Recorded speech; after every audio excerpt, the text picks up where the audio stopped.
오늘 이 소중한 시간에 우리 하나님의 은혜가 이곳에 모인 우리 모두와 풍성히 함께 하시는 귀하고 소중한 시간이 되기를 기도드립니다. 오늘 우리 명집사님이 사회를 참 잘 봤습니다. 앞으로 자주 봐도 되겠습니다. 우리 다 같이 하나님의 성경 말씀 신명기 33장 29절에 있는 말씀 우리 같이 봉독합니다. 시작합니다. 이스라엘이여 너는 행복자로다. 여호와의 구원을 너가 얻은 백성이 누구뇨? 그는 너를 돕는 방패이시여 너의 영광의 가리시로다.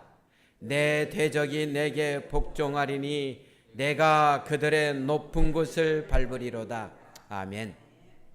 저는 오늘 이 말씀을 본문으로 삼아서 너는 행복자로다 라는 제목으로 이 시간 같이 말씀을 나누기를 원합니다. 말씀에 앞서서 참여 한 글이 마음에 와서 깊이 닿아서 여러분과 같이 좀 나누기를 원합니다. 이 소설가 박완서 씨가 자기의 그 경험을 갖다가 짧게 내놓은 내용이거든요. 한번 볼까요? 덜컥 탈이 났다. 유쾌하게 저녁 식사를 마치고 귀가했는데 갑자기 허리가 뻐근했다. 자고 일어나면 낫겠거니 대수롭지 않게 여겼는데 웬걸 아침에는 침대에서 일어나기조차 힘들었다. 혹시 이런 경험들 해보셨어요? 저는 제 생에서 딱 2번 경험했습니다. 한 10여 년 전에 한번 경험했고요. 올 봄에 갑자기 허리가 아파가지고 그날 저녁에 갑자기 아프기 시작했는데 그 다음날 아침에 잠자리에서 딱 일어나서 서기까지 거의 1시간을 헤맸습니다. 움직일 수가 없더군요. 조금만 움직여도 그냥 통증이 얼마나 밀려오든지 저도 아주 애먹었습니다. 근데 이분이 지금 또 그 경험을 실어서 이게 내고 있어요. 그러자 하룻밤 사이에 사소한 일들이 굉장한 일로 바뀌어 버렸다. 세면대에 서리를 굽혀 세수하기, 바닥에 떨어진 물건을 줍거나 양말을 신는 일, 기침을 하는 일, 앉았다가 일어나는 일이 내게는 더 이상 쉬운 일이 아니었다. 별 수 없이 병원에 다녀와 하루를 빈둥거리며 보냈다. 비로소 몸의 소리가 들려왔다. 실은 그동안 목도 결리고 손목도 아프고 어깨도 힘들었노라. 눈도 피곤했노라. 몸 구석구석에서 불평을 해댔다. 언제까지나 내 마음대로 될 줄 알았던 나의 몸이 이렇게 기습적으로 반란을 일으킬 줄은 예상조차 못했던 터라 어쩔 줄 몰라 쩔쩔매는 중이다. 이때 중국 속담이 떠올랐다. 기적은 하늘을 날거나 바다 위를 걷는 것이 아니라 땅에서 걸어 다니는 것이다. 우리가 이것을 너무나 모르고 살아요. 그냥 걸어 다니는 것이 당연한 줄 알아요. 그러나 그것도 얼마나 큰 기적이고 축복인데요. 예전에 싱겁게 웃어 넘겼던 그 말이 다시 생각난 건 반듯하고 짱짱하게 걷는 게 결코 쉬운 일이 아님을 실감하게 되었기 때문이다. 괜한 말이 아니었다. 아프기 전과 후가 이렇게 명확하게 갈리는 게 몸의 신비가 아니고 무엇이랴. 얼마 전에는 젊은 날에 윗분으로 모셨던 분의 병문안을 다녀왔다. 몇 년에 걸쳐 점점 건강이 나빠지 이제 그분이 자기 힘으로 할 수 있는 것은 눈을 깜빡이는 정도에 불과했다. 예민한 감수성과 날카로운 직관력으로 명성을 날리던 분의 그런 모습을 마주하고 있으려니 한때에 빛나던 재능도 다 소용없구나 싶어 서글픈 마음이 들었다. 우리 임민영 장로님도 짱짱했거든요. 근데 요즘은 귀도 잘 안 들리는지 말을 조금만 부드럽게 하면 잘 못 알아들어요. 이 마음은 아직도 뭔데요? 마음은 아직도 청춘인데 그러지 않습니까? 우리가 지금 주로 다 그렇게 느끼지요? 아직 자기들 본인들 나이 실감 못하지요? 잘 못해요. 돌아오면서 지금 저분이 가장 원하는 것이 무엇일까 생각해 보았다. 혼자서 일어나고 좋아하는 사람들과 웃으며 이야기하고 함께 식사하고 산책하는 등 그런 아주 사소한 일이 아닐까? 다만 그런 소소한 일상이 기적이라는 것을 깨달았을 때는 대개는 너무 늦은 뒤라는 점이 안타깝다. 우리는 하늘을 날고 물 위를 걷는 기적을 이루고 싶어 한다라며 무리를 한다. 땅 위를 걷는 것쯤은 당연한 일인 줄 알고 말이다. 사나흘 동안 노인네처럼 파수도 붙여보고 물리치료도 받아보니 알겠다. 타인에게 일어나는 일은 나에게도 일어날 수 있는 일이라는 것을. 크게 걱정하지 말라는 진단이지만 아침에 벌떡 일어나는 일이 감사한 일임을 이번에 또 배웠다. 건강하면 다 가진 것이다. 오늘 또 일상에 감사하며 살자. 지금 감사를 느끼고 계시는지 감사합니까? 감사하는 사람만이 행복을 누릴 수 있고 감사하는 사람의 행복이라는 정상임이 올라가 있다고 생각합니다. 새 입 클로 보는 행복, 내 입 클로 보는 행운. 행복하면 되지 행운까지 바란다면 그 또한 욕심이겠지요. 오늘부터 지금부터 숨 쉴 때마다 감사의 기도를 드려야겠습니다. 얼마나 감사하면서 지난 한 주를 살아봤습니까? 오늘 하루를 얼마나 감사하면서 오늘 하루를 마무리하면서 지금 이렇게 주님 전에 와서 앉아 있습니까? 감사하는 사람이 진정한 행복을 아는 사람입니다. 그래서 우리 성경 말씀도 범사에 뭐하라 그랬습니까? 감사하라. 이는 그리스도 예수 안에서 너희를 향하신 하나님의 뜻이다. 감사하는 사람이 결국에는 천국에 가고요. 불평불만자는 하늘에 못 간대요. 루터가 그랬지요. 마귀는 만성적인 불평불만자이다. 불평불만을 하다 보니까 마귀가 됐어요. 그 하나님의 거룩한 천사가. 오늘 우리가 하나님 안에서 정말로 서로가 있음에 감사하고 그러므로 하나님 안에서 서로가 있음에 행복함을 누리는 귀하고 소중한 우리 믿음의 가족들이 되기를 기도합니다. 예, 자 오늘 다시 본문으로 돌아가서요. 모세는 이스라엘 백성들에게 외칩니다. 이스라엘이여 너는 뭐라고요? 행복자로다. 여호와의 구원을 너가 쳐둔 백성이 누구냐? 그는 너를 돕는 방패시오 너의 영광의 칼이시로다. 내 대적이 내게 복종하리니 내가 그들의 높은 곳을 밟으리로다. 아멘. 모세의 이 이스라엘 백성들을 향한 외침은요, 모세가 체험한 간증이었습니다. 그런데 저는 이 말씀을 이렇게 보면서요, 모세가 이스라엘 백성들에게 너희는 행복자라고 말할 때 정말로 그렇게 행복하다고 느끼는 그 당시 그 광야의 그 백성들은 얼마나 됐을까? 그들은 광야 40년 동안 자기들의 그 할아버지, 아버지, 할머니, 어머니의 모습 속에서 무슨 모습을 제일 많이 보아왔는데요? 계속적으로 그들은 뭐였어요? 불평, 불만. 그게 여러분 출애굽에서 쭉 나오는 모습들이 그런 모습이에요. 우리가 봐도 야 이렇게까지 불평, 불만해도 되나? 에? 그러지 않아요? 염치도 없다. 맞아요, 집사님. 참 염치도 없다. 에? 그 예굽에서 뭐하고 있었는데요? 종노릇하고 있었는데 구해가지고 자유민족으로 만들어줬는데 감사할 게 너무 많은데 그들은 계속적으로 뭐 했어요? 염치도 없이, 우리 집사님 표현대로 염치도 없이 이럴 수가 있나? 우리는 그런 모습들을 보잖아요. 그런데 오늘 이 모세의 이 말에는 깊은 뭐가 있어요? 뭐가 있어요? 이때 모세의 나이가 몇 살이었어요? 120살.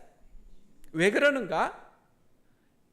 모세는 40살에 어떻게 됐어요? 애굽에서 도망쳤어요. 그리고 미디안 광야에서 몇 년 살았어요? 40년 살았어요. 그리고 그가 이스라엘 백성들을 출애굽하기 위해서 애굽에 갔을 때는 몇 살이었어요? 80살. 그리고 모세는 다시 이스라엘 백성들을 시내 광야를 통해서 몇 년간 인도했어요? 40년간. 신명기 33장은 모세가 죽음을 불과 얼마 앞둔 상황에서 이스라엘 백성들을 향해서 지금 외치고 있는 내용입니다. 그러니까 그는 그의 인생의 마지막 종착점을 거의 눈앞에 두고서 이스라엘 백성들에게 말하기를 너희는 행복자다. 그러면서 그 다음 모세는 너희들은 왜 행복자인지를 설명하고 있어요. 이 당시에 모세의 나이가 120살. 모세보다 나이 많은 사람이 그곳에 있었어요? 없었어요? 없었습니다. 모세보다 바로 그 다음 나이 적은 사람들은 누구였을까요? 한번 생각해 보세요. 우리 성경들 잘 아시잖아요. 여호수아, 또요 갈렙과 여호수아. 왜요? 이스라엘이 출애굽에서 그 20세 이상으로 나온 사람들은 갈렙과 여호수아를 빼고는 다 뭐 했으니까요? 다 죽었으니까. 그러지 않습니까? 그러니까 모세가 최고 나이 많고 또 그 당시에는 아론과 미리암도 다 죽었거든요. 이때는 딱 모세만. 그러지요? 그리고 그 밑에 갈렙과 여호수아만 살아 있었어요. 출애굽한 20세 이상의 그 세대 중에서. 그러니까 모세는 정말로 인생을 다 경험한 사람으로서 지금 백성들에게 말하는데, 그들에게 모세가 너희는 행복자라고 말한 이유를 딱 들어가 봤더니, 자, 모세는 여기서 뭐 때문에 행복자라 그래요? 여호와의 구원을 너같이 얻은 백성이 누구냐? 오늘날 우리도 그 당시 그 가나안 접경호에 와 있는 이스라엘 백성들이 그 하나님의 놀라운 기적들을 체험한 것처럼 우리도 그렇게 못합니다. 자, 그들은 애굽에서 종노릇 하고 있을 때 하나님께서 뭐를 통해서 그들을 빼내셨어요? 열 재앙을 통해서 애굽을 초토화시키면서 당대 세계 최강국인 애굽에서 그들을 건져내셨어요. 그 다음에 그들이 제일 먼저 다다른 어려움이 뭐였어요? 홍해바다. 어떻게 바다를 건너요?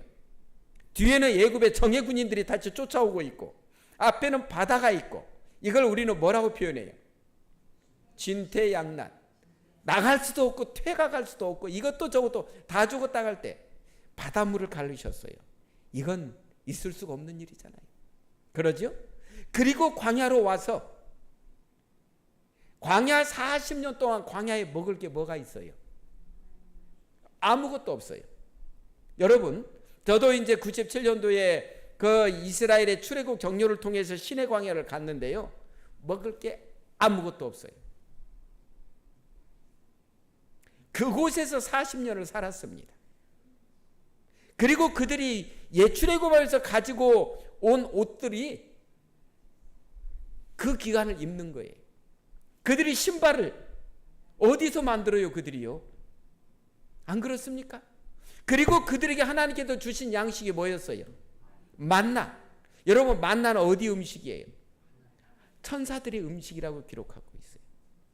화이부인의 글을 보면 만나는, 화이부인이 초기 문집에 있지요. 그 계시 중에서 하늘을 올라가 봤는데 하늘에 은으로 된 식탁이 은으로 됐더라고요. 은으로 된 식탁이 수마일 쫙 펴져 있는데 그곳에 가지각색의 과일들이 있는데 그 속에 만나가 담겨 있는 거예요. 만나는 하늘의 천사들의 음식이에요. 그것을 몇 년 동안이요? 40년 동안. 그러니까 그들은 굽이 다 하나님의 그 기적으로, 그리고 광야는 얼마나 더운데 그들이 어떻게 지나갑니까? 가서 저도 그 우리 관광버스 타고 가다가 이제 한번 내려서 사막 체험한다고 좀 내려갔더니 햇볕이요. 여러분, 오늘날 지금 우리나라만 해도 지금 햇볕이 있으려면 여러분 어때요? 아이고 소리 나오지요? 광야는 그보다 더 셉니다. 근데 그들이 40년 어떻게 보냈어요? 하나님께서 낮에는 구름 기둥으로. 근데 참 그쪽에 그 광야의 좋은 점은요, 그늘 밑에만 들어가면 시원해요. 그늘 밑에만 들어가면. 그러니까 그런 기적을 베풀어 주셨고, 또 밤에는 추워요. 밤에는 뭘로요? 불기둥으로. 매일매일이 하나님의 뭐였어요? 기적의 연속이 있어요. 기적의 연속. 그러니까 모세는 이런 걸 너무나 잘 아니까, 야, 이게 얼마나 대단한 기적의 역사냐? 굽이굽이 너희를, 지금까지 하나님의 구원의 역사가 없었다면 너희가 지금 어떻게 이 자리에 있겠냐 이거예요. 그런데도 그들은 어땠어요? 계속적으로 뭐 했습니까? 불평. 참 안타깝지요. 그런데 우리가 알아야 될 것은 뭐예요? 오늘날 우리가 살고 있는 우리도 마찬가지예요. 우리 재림 성도들은 제가 볼 때는 누구보다도 하나님의 말씀을 잘 알고 그 예수님에 대한 사랑을 누구보다도 많이 아는 분들이에요. 그러면 우리 재림교인들이 있는 교회는 정말로 감사함이 넘치고 행복이 넘쳐야 돼요? 안 넘쳐야 돼요? 넘쳐야 돼요? 안 넘쳐야 돼요? 그런데 교회 안에서 이렇게 다툼도 있고 막 갈등도 있고 막 그런 모습들도 있어요, 없어요? 제가 볼 때는 교회는 싸우러 오는 곳이 아니에요. 싸움은 밖에 선 것만 해도 충분해요. 교회에는 누구만 모이니까요? 성도들이 모이니까, 거룩한 무리들이 모이니까 절대 교회 안에서는 싸워서는 안 돼요. 물론 서로 간에 이제 교회를 하면서 생각이 달라서, 우리가 서로 간에 이제 의견이나 이런 건 생각이 다른 거지 나빠서 그런 건 아니에요. 그럴지라도 서로 그런 것을 좀 뭐하고요? 안아주고 보듬어주면서 그런 길을 우리는 가야 돼요. 그러지요? 그럼 오늘날 우리는 왜 또 행복자냐 하면, 오늘 우리도 구원을 받았어요, 안 받았어요? 받았어요. 그래서 행복자예요. 옛날에 이스라엘이 육적인 이스라엘이었다면 오늘의 이스라엘은, 우리는 무슨 이스라엘이에요? 영적인 이스라엘이에요. 그렇죠? 우리는 영적 이스라엘 백성이에요. 왜 그러는가? 우리는 예수님의 이 말씀을 우리는 너무나도 확신하고 살기 때문에 그래요. 요한복음 14장 6절에서 예수님은 이렇게 말씀하셨어요. 우리 같이 봉독할까요? 시작합니다. 예수께서 가라사대 내가 곧 길이요 진리요 생명이니 나로 말미암지 않고는 아버지께로 올 자가 없느니라. 저는요, 이 세상에서 제가 100% 확신하는 건 뭐냐 하면, 신은 있다. 그렇습니까? 안 그렇습니까? 이 세상의 사람들 대다수가 신은 있다고 믿습니다. 무신론자라고 외치는 사람들도 어려울 때는 누구 찾아요? 그냥 무의식적으로 그냥 하느님 찾아. 하늘에 있는 누가 있다는 거예요. 그래서 저는요, 이 세상에서 유명한 종교들을 한번 제가 이렇게 살펴봤어요. 그들이 믿는 신을. 제일 오늘날 세계적으로 유명한 종교들이 뭐가 있어요? 불교, 또요 이슬람교, 또요 이 동양 쪽 유교도 만만치 않아요. 오늘날 제사제도가 핵심이 유교에서 우리가 나왔잖아요. 그 다음 또 뭐가 있어요? 기독교. 그러죠? 뭐 힌두교도 있고 그 외에 또 더 있습니다만 그 신들을 보세요. 불교는 누구를 신으로 거의 섬겨요? 석가모니를. 그러나 석가모니는 우리가 알다시피 그는 사람이었고 또 그는 장가도 갔고 자녀들도 있어요. 가정을 이룬 사람이 어때요? 거기서 만족을, 그는 또 왕자였잖아요. 만족을 못하고 또 오니까 그 내용들 보면 그 아버지 왕이 또 다른 여자 좀 붙여주고 또 왕자고 오니까, 그런데도 거기서 만족을 못 느끼고 나가서 이제 자기 나름대로 도를 닦잖아요. 그러나 석가모니는 한 번도 자기가 신이라고 말한 적이 없어요. 그러나 오늘날 불교에서는 석가모니를 거의 뭐처럼 섬겨요? 신처럼 섬겨요. 신처럼. 그런데 우리는 석가모니를 신으로 모시고 살 수 없잖아요.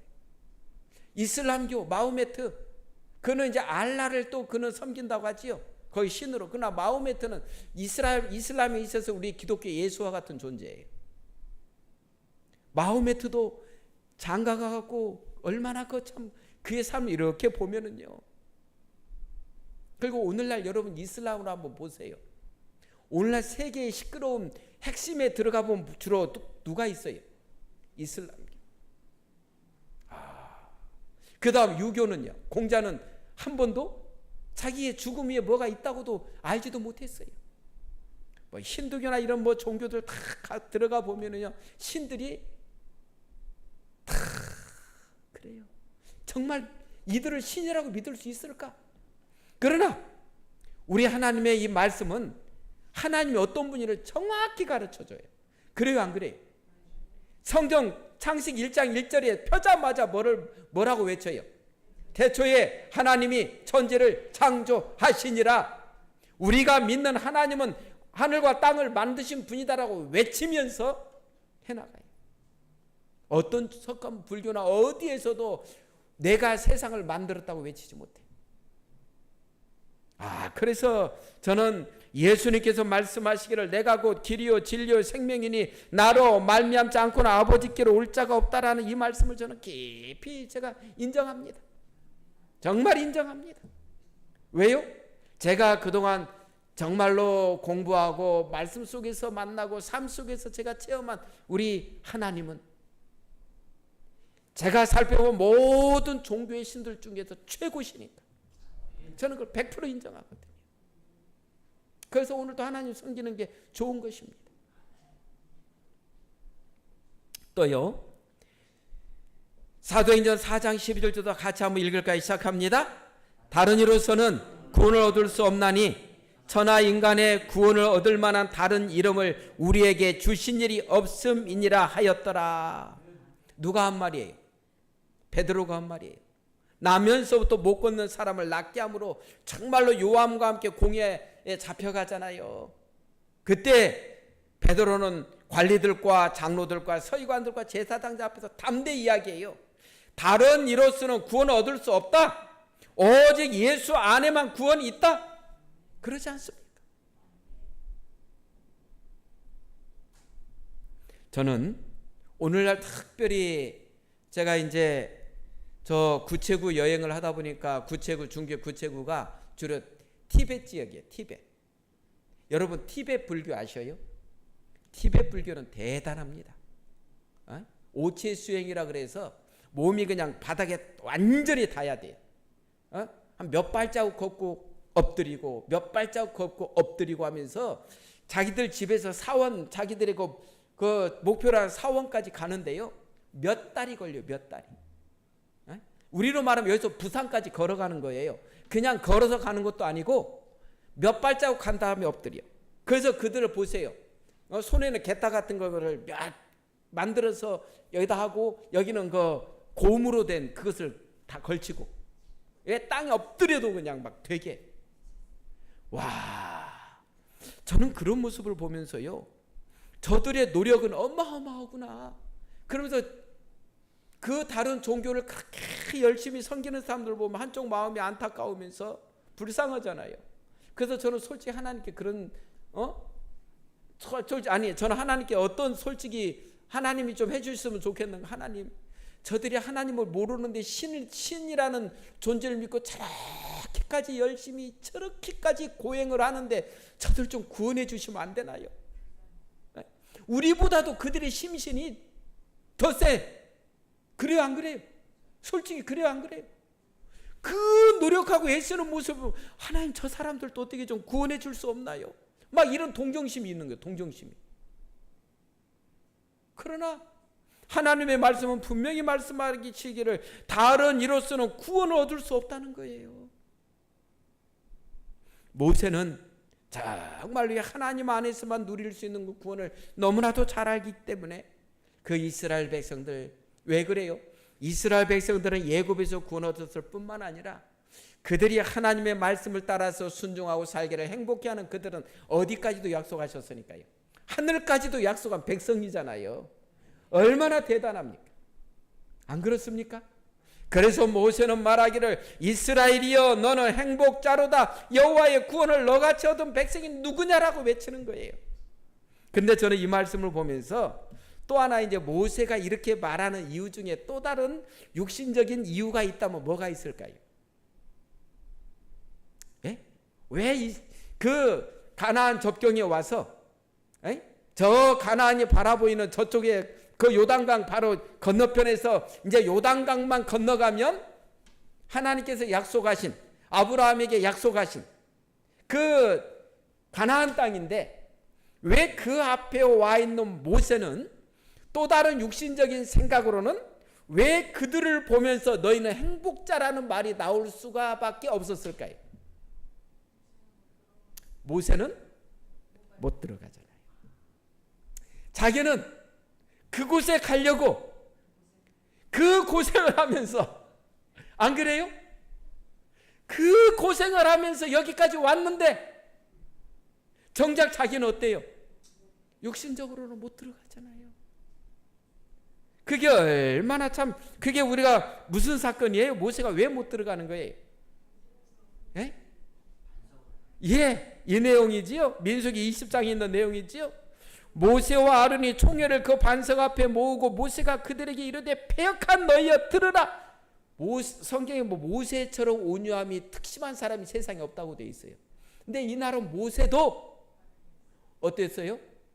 너무 힘들었던, 하도 불평만 듣다 보니까 너무 모세가 화가 나가지고, 우리가 너희를 위하여 이 반석에서 물을 내려 하고 그 손을 들어 그 지팡이로 반석을 2번 치매 물이 많이 솟아나오므로 회중과 그들의 짐승이 마시니라. 모세가 이때는 너무 참기가 힘들었던 모양이에요. 근데 하나님께서는 모세에게 말씀하시기를 반석에게 명하여 물을 내라 그랬어요. 그렇지요? 그리고 또 모세는 여기서는 마치 누가 지금 물을 내는 것 같아요. 여기 보니까 내가, 그러지요? 우리라는 건 지금 자기 아론을 놓고 하는 말이에요. 우리가 너희를 위하여 반석에서 이 물은 모세가 내는 거예요? 아론이 내는 거예요? 하나님이 내시는 거예요? 하나님이 내시는 건데 마치 누가 내는 것처럼요? 너무 열받아갖고. 이것은요, 이게 모세가 그런 최고의 지도자가 아니었다라면 이 정도 실수 가지고 하나님께서, 하지만 지도자가 될수록 언행을 더 무겁게 하라는 거예요. 무겁게. 더 무겁게 해요. 안 그렇습니까? 오늘날 우리나라 대통령 윤석열 대통령도 검찰총장 시절에 했던 그 정도 행동이 있으면 넘어갔을 일이 지금 대통령이 되다 보니까 어때요? 얼마나 책임을 크게 묻는지 몰라요. 안 그렇습니까? 네? 만일에 이재진 장로님하고 저하고 똑같이 어디 가서 도둑질을 해왔어요. 그러면 여러분들이 똑같이 안다면 누구를 더 나쁘다고 할 것 같아요? 그렇게 되는 거예요. 에? 근데 우리 이재진 장로님이 또 김옥희 집사님하고 짝짝꿍이 돼가지고 어디 가서 똑같이 해가지고 왔어요. 그때는 누가 더요? 장로가 돼가지고 집사가 그래도 하지 말라고 해야지 자기가 데리고 다니면서 해? 여러분, 직분이 높아질수록 책임도 그만큼 무거워요. 이 당시 모세는 이스라엘 백성들에게 있어서 하나님의 대리자였어요. 안 그렇습니까? 하나님을 나타냈어야 될 사람이었어요. 모세는 이 실수로 인해서 정말로 가나안을 못 들어가잖아요. 그러나 또 모세에게는 그 가나안을 볼 수 있는 특권은 주어졌지요. 그 비스가산에 올라가서 이렇게 바라볼 때, 정말로 우리 같으면, 저는 그 모세가 섰다는 그 땅에 가서 이렇게 바라보니까 얼마 보이지도 않습니다. 제 시력으로는. 그러나 하나님께서는 모세에게 특별히 가나안 땅을 잘 이렇게 볼 수 있도록 그 시간에 또 특별한 은혜를 주시잖아요. 그리고 모세는 죽지만 우리가 잘 알다시피 모세는 다시 얼마 안 있다 부활해서 하늘에 가 있잖아요. 그래서 모세는 이스라엘 백성을 향하여서 뭐라고 해요? 육신적으로도 나도 저기 가보고 싶은데. 그래서 너희는 행복자다. 구원 얻어서 행복자고 저 가나안 땅을 갈 수 있으니 얼마나 행복자냐? 하나님은 오늘 우리 보고는요, 구원을 받았으니 행복자라고 하셔요. 우리는 그러니까 행복하게 살아야 돼. 저는 항상 제가 저도 목회를 이제 마무리하고 은퇴했습니다만은 제 목회의 철학은 목회는 행복하게 해야 되고 교회의 교우님들도 행복해야 된다는 그 사고가 저에게는 항상 있었습니다. 정말로 있었습니다. 가급적인 교회의 분란 없이 정말로 서로가 행복하게 살자. 행복하게. 왜요? 하나님의 백성들이 행복하지 않으면 누가 행복해야 돼요? 김창욱 집사님 맞지요? 네. 자, 그 다음 두 번째로 모세가 이스라엘 백성을 왜 행복자라고 했을까? 자, 하나님께서 그들을 누구처럼 뭐처럼 지켜주셨어요? 야, 신명기 32장 10절 같이 한번 봉독합니다. 시작합니다. 여호와께서 그를 황무지에서 짐승의 부르짖는 광야에서 만나시고 호위하시며 보호하시며 자기 눈동자같이 지키셨도다. 이스라엘 백성들을 그렇게 지키셨다는 거예요. 여러분, 우리의 몸의 신체 중에 제일 예민한 부위가 어디예요? 눈이에요. 그렇지요? 다른 데는요, 흙에 아무리 그냥 막 범벅이 돼 있어도 죽겠다고 안 해요. 근데 눈은 티끌만 하나 들어와도 어때요? 못 살겠다고 눈물 콧물 다 흘려요. 그렇지요? 그래서 우리 몸 중에서 제일 빠른 게 어디예요? 눈이에요. 그래서 우리는 뭐 빠른 것을 뭐라고 이야기해요? 눈 깜짝할 새. 에? 그러지요? 눈은 그냥 금방이에요. 바람만 좀 먹어 금방 눈 감아요. 왜 그래요? 그만큼 예민하기 때문에 그래요. 하나님께서 이스라엘 백성들을 그렇게 눈동자같이 뭐 하셨다는 거예요? 지키셨다는 거예요. 그러니 너희는 뭐라고요? 행복자라는 거예요. 또 세 번째는 죄의 용서를 받았으므로요. 우리 시편 32편 1, 2절을 같이 봉독할 거 시작합니다. 허물의 사함을 얻고 그 죄의 가리움을 받은 자는 복이 있도다. 마음에 간사가 없고 여호와께 정죄를 당치 않은 자는 복이 있도다. 정말 그렇습니다. 하나님께서 저를 죄인이라고 인정하지 않으시면 그보다 더 큰 은혜가 어디 있고 그보다 더 큰 행복이 어디 있겠습니까? 그러나 우리가 우리의 눈을 바라볼 때는, 우리가 우리의 자신을 바라볼 때는 100번 볼수록 뭘로밖에 안 보여요? 죄인으로밖에 안 보여요. 우리 스스로는 그래요, 안 그래요? 화내려 그래도 화내고, 그렇지요? 불평 안 하려고 그래도 나도 모르게 또 불평 나오고. 제일 불평을 많이 하는 사람이 상대가 누군가 봤더니 주로 부인하고 남편이요. 제일 서로 붙어 있으니까 그래요. 그래요, 안 그래요? 부인하고 남편은 매일 붙어 있다 보니까 제일 다툼도 많아. 같이 있으니까 그래요. 그러나 뭐 1년에 한 번 만나는 사람하고 다툴 일이 없어. 맞지요? 그만큼 가까이 있다 보니까 그런 게 주어져요. 그러다 보니까 하나님 오늘도 부족하군요. 그런 생각들이 또 와요. 어떨 때는 그 다음은 자식들이요. 자식들은 보니까 그래도 부인만큼 자주 그보다는 좀 덜 만나. 그러지요? 그래서 제일 자주 이렇게 부딪히는 사람 보니까 제일 가까이 있는 사람들이 주로 서로 간에 그런 안타까움들을 겪더라고요. 그러나 감사한 것은 하나님이 다 아셔요. 그래서 이 세상에는 두 종류의 사람이 있다 그러지요. 한 종류의 사람은 스스로 의인이라고 여기는 죄인이고, 또 한 종류의 사람은 스스로 죄인이라고 여기는 의인이라는 거예요. 이게 무슨 뜻이에요? 이 세상 사람들은 자기들을 죄인이라고 인정하지 않아요. 왜 그러는가? 그들은 주로 자기 자신을 다른 사람들과 비교해요.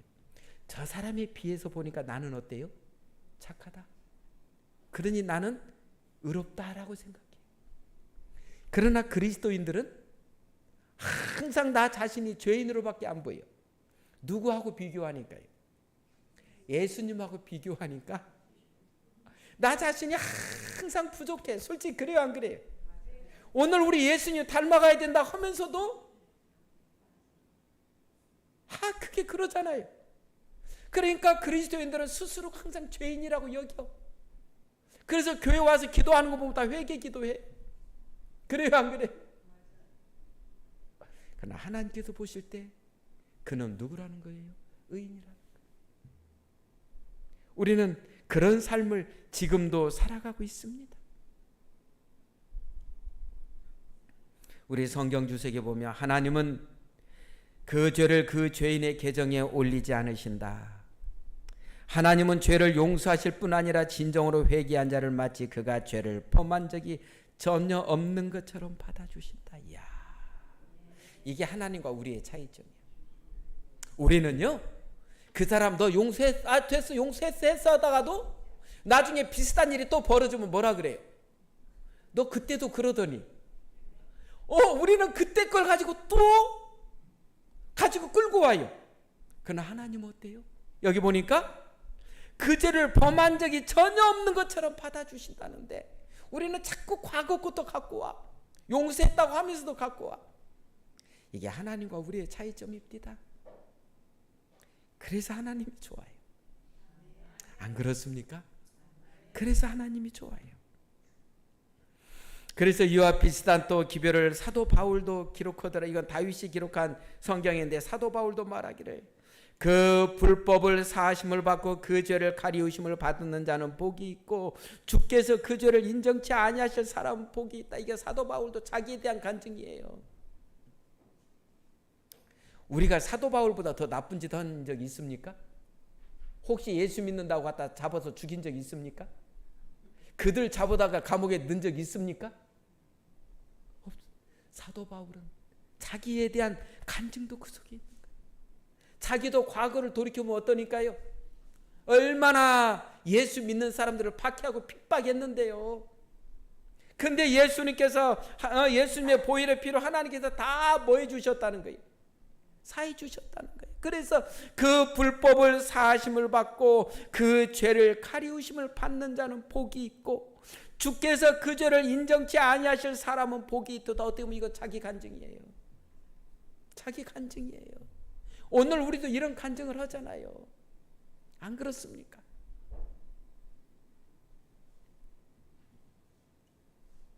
시대에 소망이 있는 말씀입니다. 우리 이재진 장로님이 한번 읽어주세요. 그리스도께서는 당신의 온 생애를 통하여 타락한 세상에 아버지의 자비와 용서하시는 사랑에 대한 좋은 소식을 전했다. 죄인들의 괴수를 위하여 구원을 베푸시는 것이 그분의 과제였다. 죄인들의 괴수를 위하여 구원을 베푸시는 것이 그분의 과제였다. 어떻게 보면 우리도 다 죄인의 괴수 같은 존재들이에요. 그래요, 안 그래요? 아직도 예수 믿는다고 몇십 년 믿었으면서 아직도 이기적인 거 못 버리고, 안 그렇습니까? 아직도 불평하고, 아직도 불만하고. 하나님의 말씀은 항상 기뻐하라. 쉬지 말고 기도하라. 범사에 감사하라. 이는 그리스도 예수 안에서 너희를 향하신 하나님의 뜻이라고 그 말씀을 외우고 읽고 하면서도 그러지 않아요. 참 그런 걸 볼 때마다 참 우리는 서로 가슴이 아프고 마음이 아파요. 그러지요. 우리가 용서를 받았다는 게 얼마나 큰 축복인데. 그래서 예수님께서는 주기도문에서 말씀하셨어요.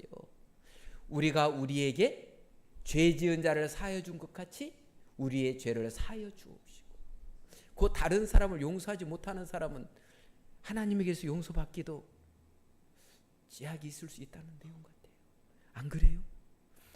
우리는 하나님에게서 10,000달란트 용서받은 사람이 100데나리온 빚진 사람 보고 멱살을 잡고 뭐라 그래요? 갚아라. 결국은 그 사람 나중에 그거 어떻게 됐어요? 감옥 가서 다 갚으라고 명령 내리잖아요.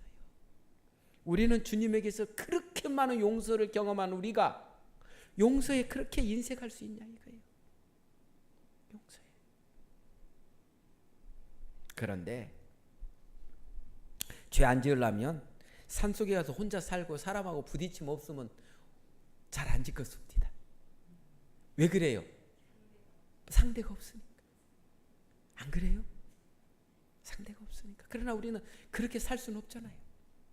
이 세상에서 어차피 부딪혀가면서 우리는 살아야 되잖아요. 그리고 우리가 막 화가 난다는 것은 상대가 나를 뭐 했다는 거예요? 열받겠다는 거잖아요. 근데 저도 참 제가 이렇게 보니까 제가 제일 저한테 화를 많이 당한 사람이 제 집사람 같아요.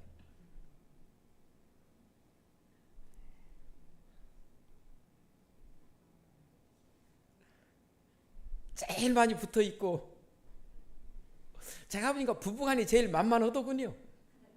그래요, 안 그래요?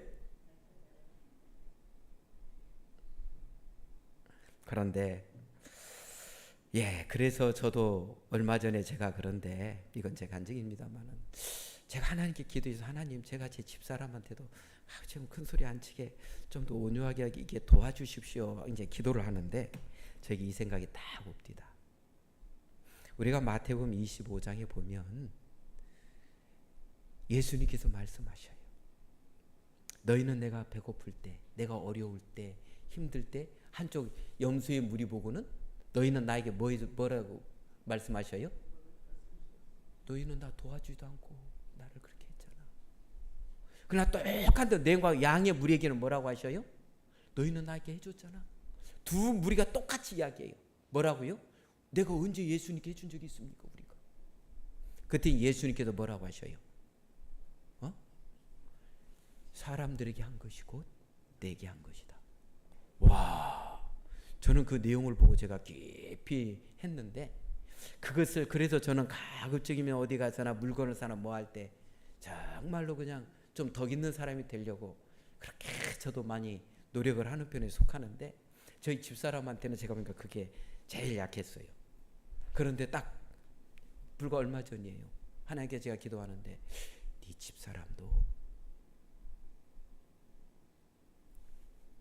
네 집사람이 한 것도 예수님이 한 것과 같아. 갑자기 이 생각이 팍 오는데요. 내가 그동안은 다른 사람들한테는 그걸 많이 적용했고 제 집사람한테는 그냥 너무 서로 간에 뭐 하니까요? 하다 보니까 그러네. 그게 갑자기 그 소리, 그 음성이 저한테 딱 들리는데요. 와, 그러네. 이거 정말로 더 조심하고 고쳐야 될 내용이네. 불과 얼마 전에 제가 하나님께 기도하는데 딱 그 음성이 들립니다. 그래서 제가 더 조심하려고요. 우리는 남편을 너무 허물이 없다 보니까 막 함부로 대하고, 부인을 너무 막 함부로 대하고 그러지요? 제가 감히 우리 김옥희 집사님한테 막 큰 소리 치겠습니까? 잘못했다고? 안 쳐요. 그러나 부인이 잘못할 때는 어때요? 막 큰 소리로 막.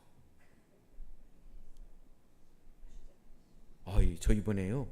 그래서 이거 하나님 알았습니다. 더 노력하겠습니다 하고 제가 솔직히 하나님께 기도했어요.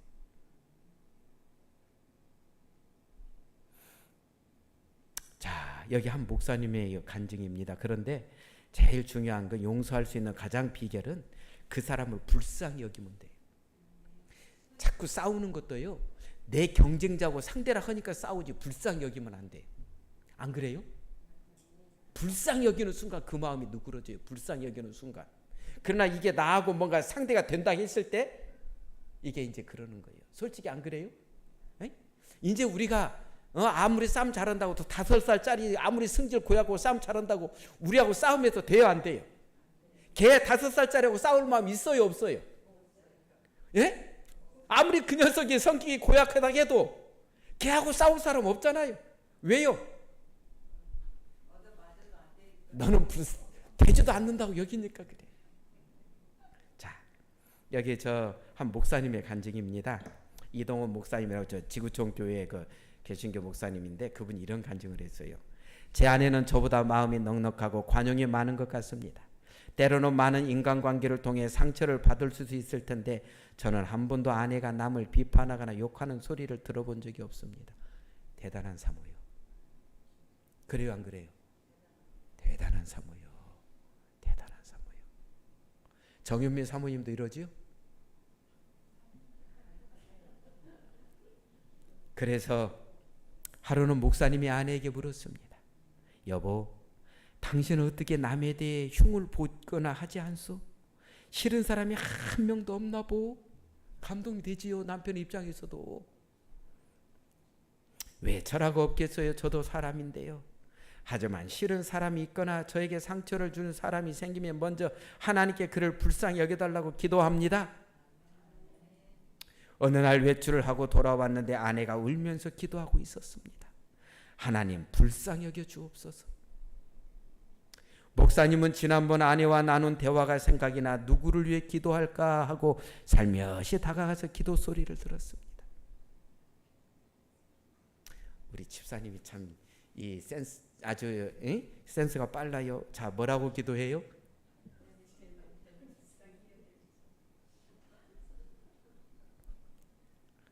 그날 이 목사님이 사모님을 상당히 아주 속상했던 모양이야. 그러니까 하나님 앞에 일러요. 하나님, 제 남편을 어떻게 해달라고요? 불쌍히 여겨달라고요. 불쌍히 여겨야 싸움이 안 됩니다. 불쌍히 여겨야. 그러지요? 불쌍히 여기 용서가 돼요. 그러고 보면 우리 마누라들이 다 불쌍하고 남편들이 다 불쌍하지요. 피차 우리가 그래요. 자, 마무리해야 되겠군요. 하나님의 사랑이 그들과 늘 함께 하셨기에 그들은 행복자였어요. 이스라엘은 행복자로다. 여호와의 구원을 너가 얻은 백성이 누구뇨? 그는 너를 돕는 방패시오 너의 영광의 칼이시로다. 내 대적이 내게 복종하려니 내가 그들의 높은 곳을 밟으리로다. 하나님의 사랑이 이스라엘 백성과 다 함께 했어요. 그러지요? 그래서 정말로 이것을 체험한 사도 바울도 이렇게 우리에게 강권해요. 우리 같이 봉독합니다. 시작합니다. 그리스도의 사랑이 우리를 강권하시는도다. 하나님에 대한 사랑이 깊어갈수록 이것은 나의 사랑으로 변해요. 시간 없으니까요. 요한일서 4장 19절에 보면 이 사랑은 우리가 사랑하면 그가 먼저 우리를 사랑하였습니다. 우리가 오늘 하나님을 사랑하는 이유도 하나님께서 우리를 먼저 뭐 하셨으니까요? 사랑하셨으니까. 안 그렇습니까? 그러지요?